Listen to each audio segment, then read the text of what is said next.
Assalamualaikum warahmatullahi wabarakatuh. Selamat pagi kakak, apa kabar semuanya? Semoga semuanya dalam keadaan sehat ya. Sebelum kita memulai pelajaran, alangkah baiknya kita membaca bismillah terlebih dahulu bersama-sama. Bismillahirrohmanirrohim. Hari ini kita akan belajar bahasa Indonesia. Silakan kakak siapkan buku tulis dan buku paketnya ya. Baik, sekarang kakak buka halaman 22 dan 23. Minggu lalu kita sudah belajar tentang kalimat tanya.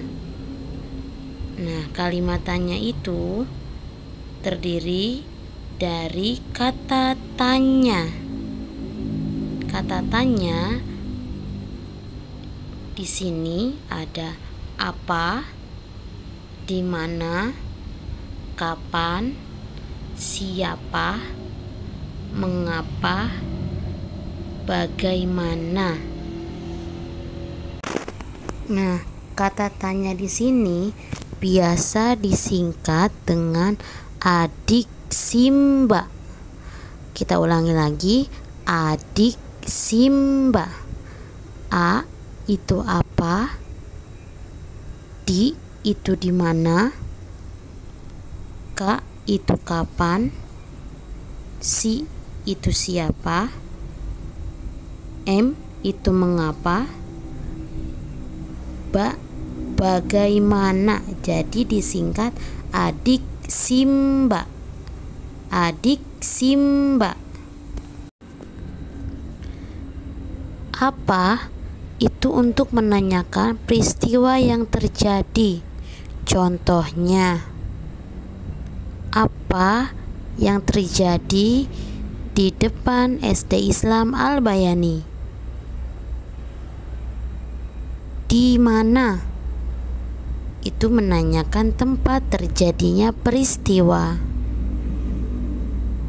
Di mana rumah kamu, atau di mana terjadinya kecelakaan itu? Kapan? Itu untuk menanyakan waktu terjadinya peristiwa. Kapan kecelakaan itu terjadi? Atau kapan kita masuk sekolah lagi? Selanjutnya, siapa? Siapa itu untuk menanyakan tokoh atau orang. Contohnya, siapa nama kamu? Siapa nama wali kelas di sekolah kamu? Nah, mengapa? Menanyakan alasan terjadinya peristiwa. Contoh kalimatnya, mengapa Dinda tidak masuk sekolah hari ini? Atau mengapa Arjuna menangis? Nah, selanjutnya, bagaimana? Bagaimana menanyakan cara terjadinya peristiwa. Contoh kalimatnya, bagaimana cara membuka botol minum itu?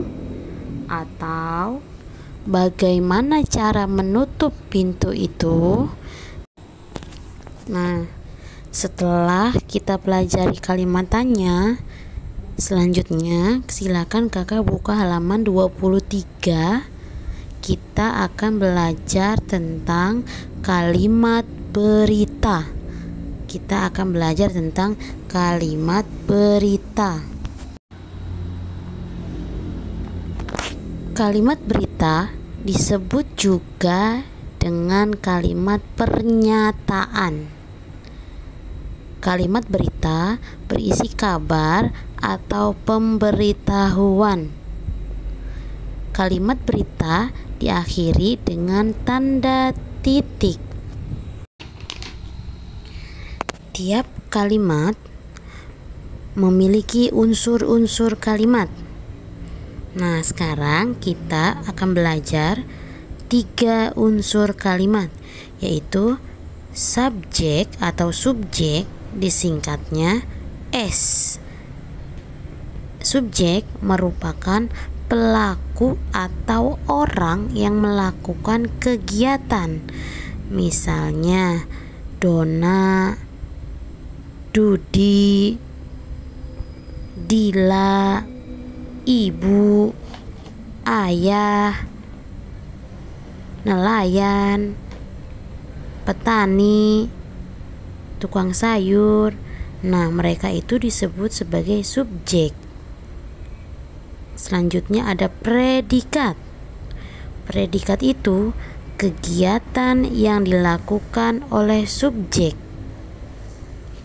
Misalnya membaca, menulis, memasak, membawa, memancing, mendorong.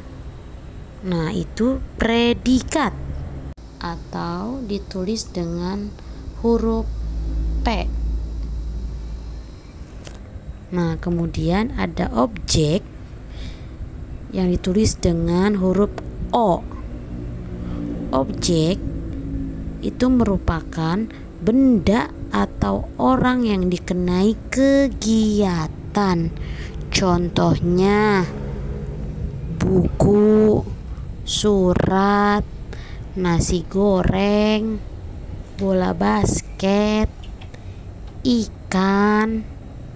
Itu namanya objek atau benda atau orang yang dikenai kegiatan. Nah, di sini contohnya petani memakai caping. Petani itu sebagai subjek, memakai itu sebagai predikat, dan caping itu sebagai objek. Nah, contoh selanjutnya adalah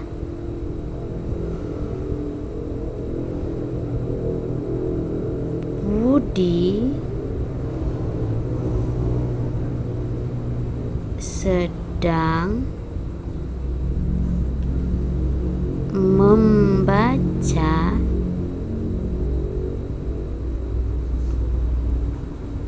buku. Budi di sini sebagai subjek, kita tulis huruf S.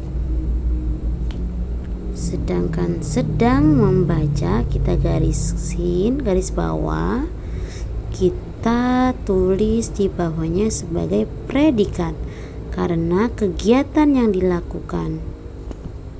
Kemudian buku sebagai objek, kita tulis di bawahnya O.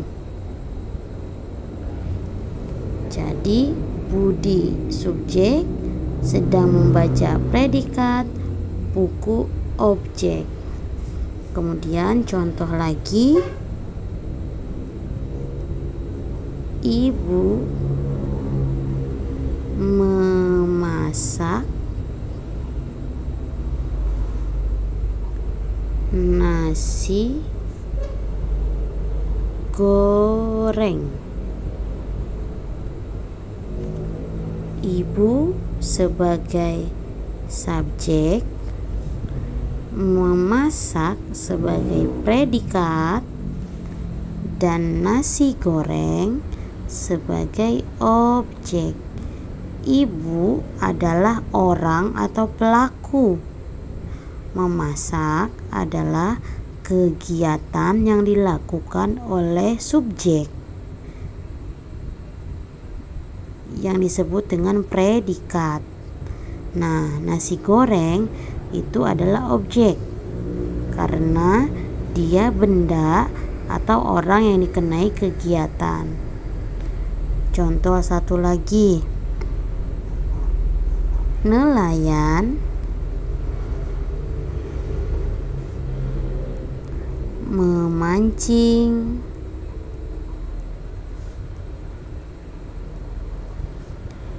ikan. Nelayan sebagai subjek atau orang yang melakukan. Memancing sebagai predikat atau kegiatan yang dilakukan. Dan ikan adalah objek, benda yang dikenai kegiatan. Nah, sekarang kita masih di halaman 23. Masih di halaman 23, kita akan mengerjakan bersama-sama. Ayo berlatih. Tulislah huruf B untuk kalimat berita. Tulislah huruf T untuk kalimat tanya. Kita akan mengerjakan bersama-sama ya, Kak. A. Beni mengambil alat-alat olahraga. Ingat, akhir kalimat ada tanda titik, dan ini merupakan pemberitahuan. Jadi termasuk kalimat berita. Kita tulis huruf B. Kemudian, mengapa kita harus berolahraga? Tanda tanya. Ingat, jika kalimat tanya diakhiri dengan tanda tanya dan diawali dengan kata tanya mengapa, ini sudah jelas berarti termasuk kalimat tanya. Kita tulis huruf T. Kemudian yang C, setiap Sabtu ada kegiatan tambahan. Ini merupakan kalimat berita karena merupakan pemberitahuan dan diakhiri dengan tanda titik. Kita tulis huruf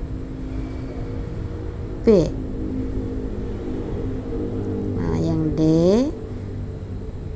wortel mengandung vitamin A. Ini juga termasuk kalimat berita karena merupakan kalimat pemberitahuan dan diakhiri dengan tanda titik. Kita tulis dengan huruf B. Nah, yang terakhir, bagaimana cara memasak sup? Tanda tanya. Sudah jelas jika diakhiri dengan tanda tanya berarti termasuk kalimat tanya. Maka kita tulis huruf T. Nah, untuk hari ini silakan kakak kerjakan halaman 23. Hanya ayo berlatih hanya nomor 1 saja. Hanya nomor 1.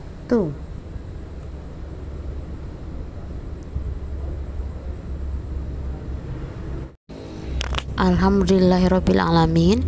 Pembelajaran bahasa Indonesia hari ini telah selesai. Semoga dapat kakak mengerti dan dapat kakak pahami. Tetap semangat ya belajar di rumah. Jangan lupa tugasnya dikerjakan. Billahi taufiq wal hidayah. Wassalamualaikum warahmatullahi wabarakatuh.